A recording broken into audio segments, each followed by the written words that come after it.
Keener.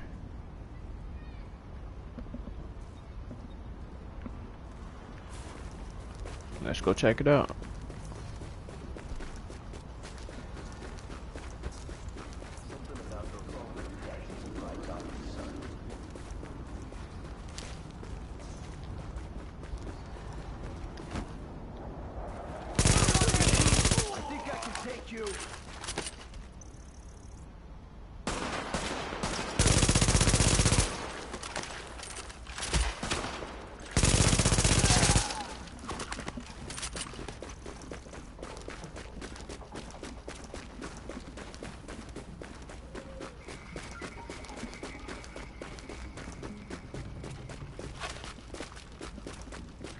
Best of luck out there.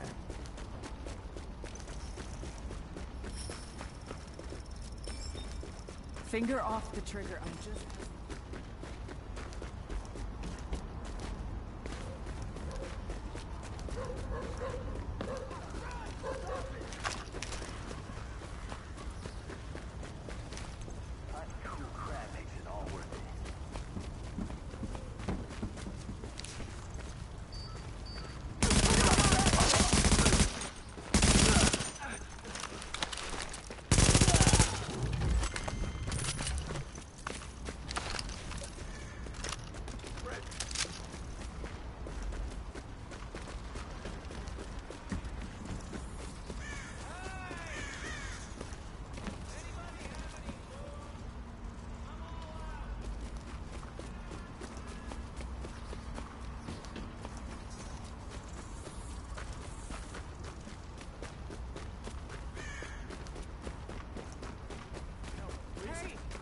Don't!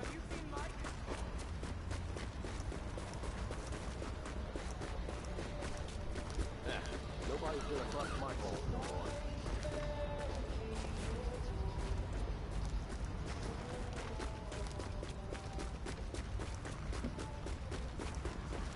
If you ever need backup, you let me know. Yeah, okay.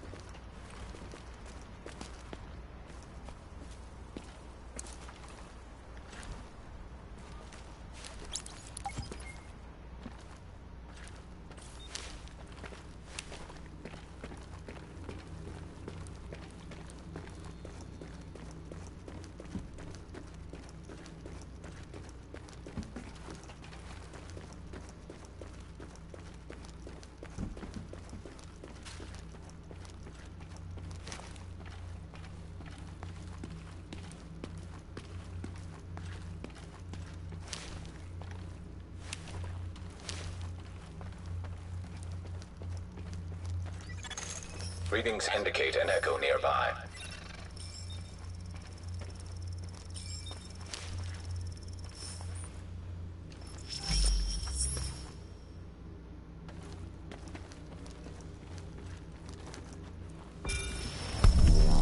Here I am, Aaron Keener, the First Wave's prodigal son. Normally I'd do this face-to-face, but I'm not 100% sure which way you'll jump. You act one way when Ms. Lau is watching, and another way entirely when you're off the leash. That's an interesting contradiction. You see, I think that deep down, you get it. You know, the old rules, laws, governments, those things died on Black Friday. But the feral PMCs, the convicts, the ones smart enough and good enough to take what they need, they'll survive. Me? I'm gonna prosper. Oh, you could too, but you took an oath, right? You got a duty. Those are both ways of saying that your conscience is fucking you. You ask yourself, who has earned a right to tell you what to do? Do you know how many agents died to hold the Dark Zone, just for the brass to give up and put a wall around it? You don't believe me? You should check the place out for yourself. But the people you're working for, they're irrelevant now. Amherst changed how the game is played, and I have got the vision to win.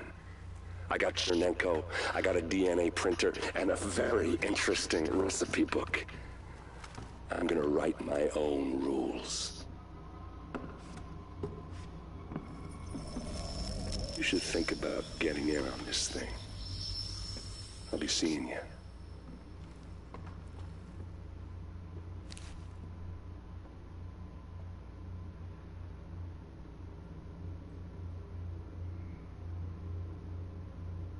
Agent, the information you found in that lab was the crown jewel.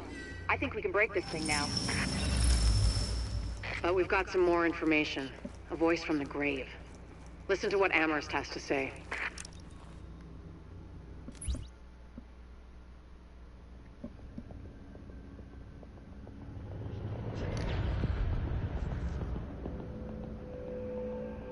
What you're looking at is the smallpox virus, one of the deadliest pathogens on the planet.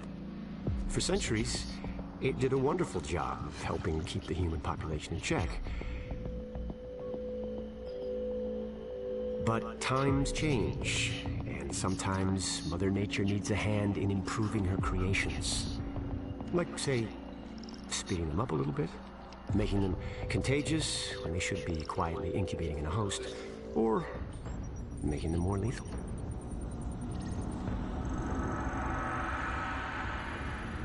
Damn. I didn't come up with the approach on my own. My friend Vitaly is one of the pioneers in the field, and the idea has been around for years. Genome as data. You see, once we digitized DNA, we made it infinitely mutable. We could do 1,000 virtual variations in the time it used to take to grow a one lab-grade generation of pathogens. And we could pick the best, most lethal combinations and make them real. That's how you make a killer virus, you see.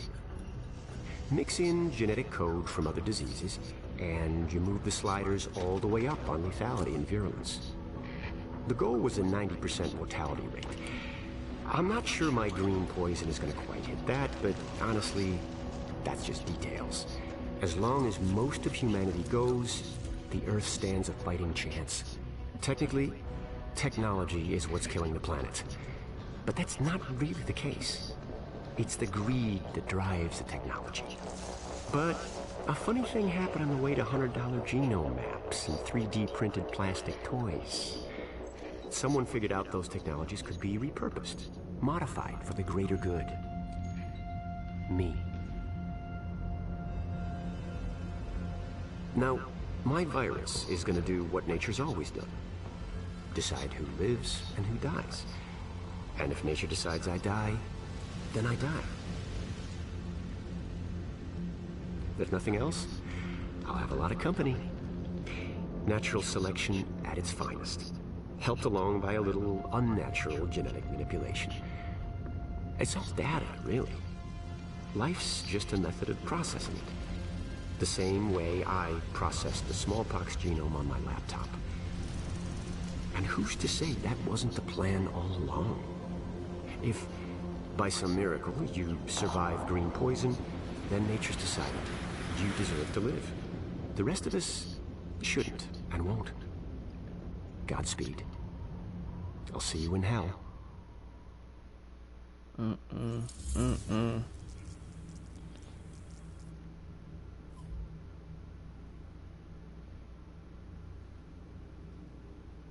That's crazy, man.